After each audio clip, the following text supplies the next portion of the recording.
আসসালামু আলাইকুম। আজকে ঘরে থাকা সাধারণ উপকরণ দিয়ে ফ্রাইড চিকেন বানিয়ে দেখাবো।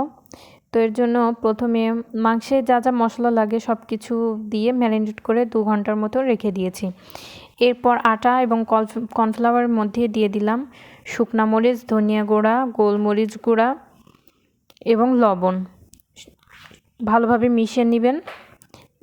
এরপর দিয়ে নিচ্ছি সে চিকেনের একটা পিস এবং এই আটার এই ডোটার মধ্যে ময়দার এই ডোটার মধ্যে খুব ভালোভাবে কোট করে নেবেন। একদম হাত দিয়ে চেপে চেপে কোট করতে হবে যাতে ভাজার সময় খুলে না আসে। তো এটা সবসময় লক্ষ্য রাখবেন। তো আমার মতো এইভাবে খুব ভালোভাবে চেপে নেবেন। এরপর এর মধ্যে যাবে এবার পানিতে ডুবাবেন। পানিতে 10-20 সেকেন্ড ডুবিয়ে রাখলে এনাফ।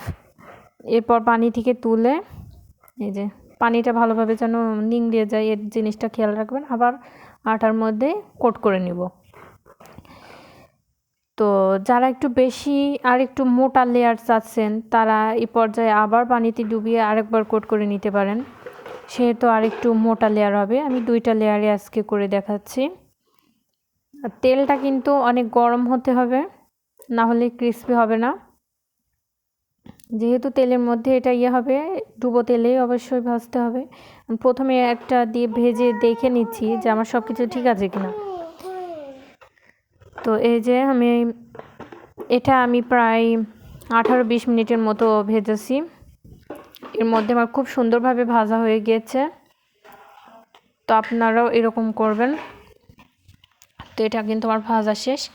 এবার আমার বাকি যে চিকেনের পিসগুলো ছিল একদম সেমভাবে আমি আবার আটার মধ্যে কোট করে নিচ্ছি, আবার পানিতে চুবাচ্ছি, আবার আরেকটা লেয়ার ওইভাবে দিয়ে আমি সব চিকেনগুলো ভেজে নেব। তো এই যে এই পর্যায়ে আমি কিন্তু সবগুলোই দিয়ে নিয়েছি। তো আমার ভাজা কিন্তু অলমোস্ট শেষ। তো আপনারাও এইভাবে ঘরে ট্রাই করে দেখতে পারেন